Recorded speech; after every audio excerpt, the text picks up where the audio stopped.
faith of peace and tolerance and great diversity. And if you permit me, or I should say, اسمح لي,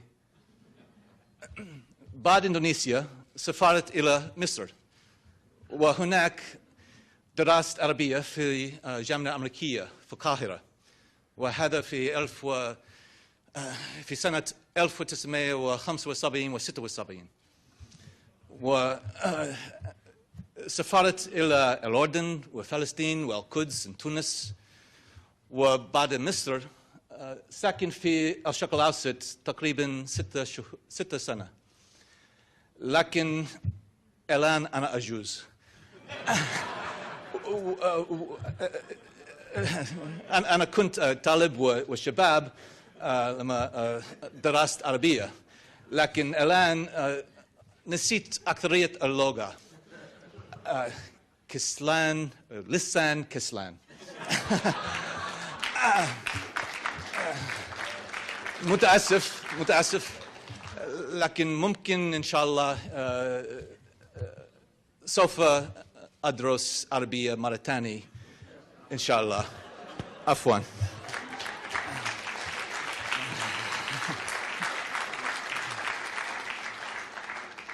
Now, don't tell the folks who don't speak Arabic what I said, okay? But I did spend time as an undergraduate at the American University in Cairo in the 1970s, and time spent with classmates from Egypt, from Jordan, from Palestine, and around the world, who taught me that whatever our differences of nationality or race or religion or language, there are certain aspirations that we all share: to get an education, to provide for our families, to practice our faith freely, to live in peace and security. And during a 25-year career in government, I was privileged to serve in positions across the Middle East, as a political officer with the State Department and as a CIA station chief in Saudi Arabia. In Saudi Arabia, I saw how our Saudi partners fulfilled their duty as custodian of the 2 holy mosques of Mecca and Medina. I marveled at the majesty of the Hajj and the devotion of those who fulfill their duty as Muslims by making that privilege.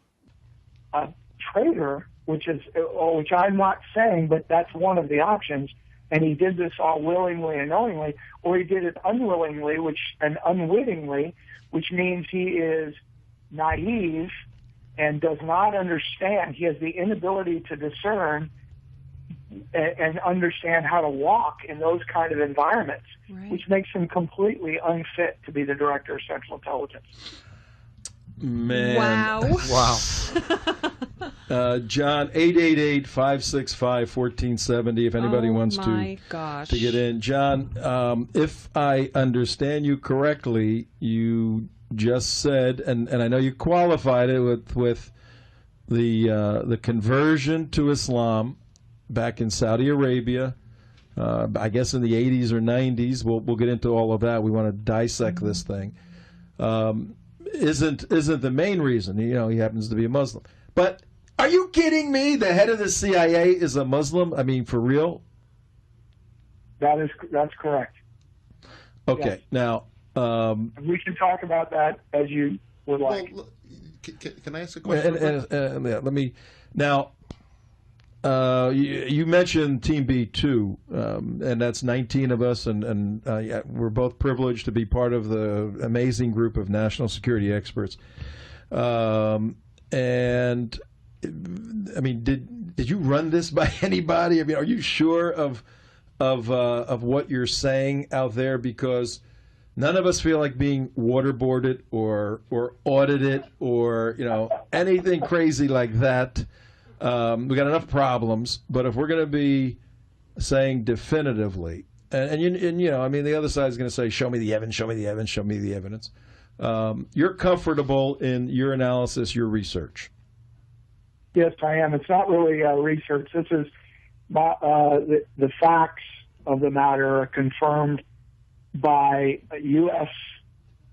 Government officials who were also in Saudi Arabia at the time that John Brennan was serving there, and have direct knowledge.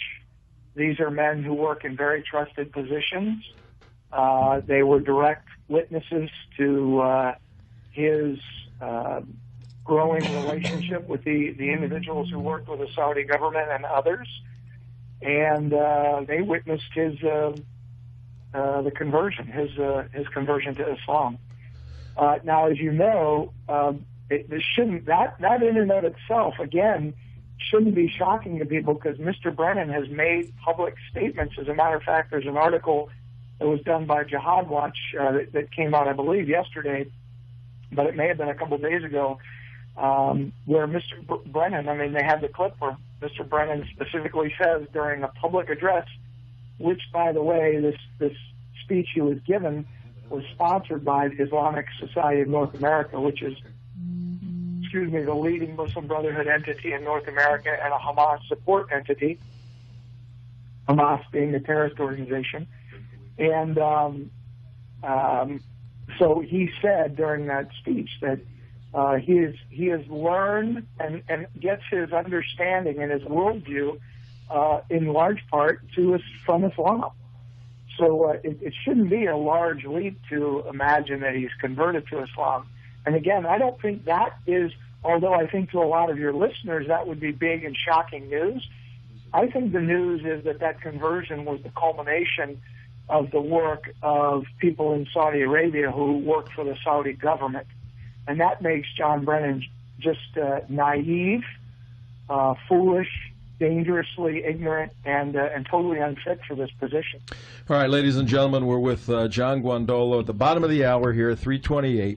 And, John, I got to do a little bit of housekeeping here. We're going to set up a video we want you to take a look at.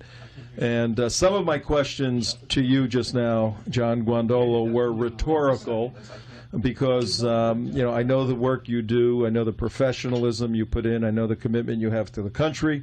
And, I saw a little bit of the background on this. So I am very comfortable because this thing is going out now to the whole world, and it's a very serious accusation. And I know we're qualifying it. I know we ought not be surprised because the policies and activities and behavior absolutely are consistent. Tell me when. We're good? Oh, are consistent with the thesis. John Brennan converted to Islam, but it's still shocking. That has nobody knows that. That's not any sort of public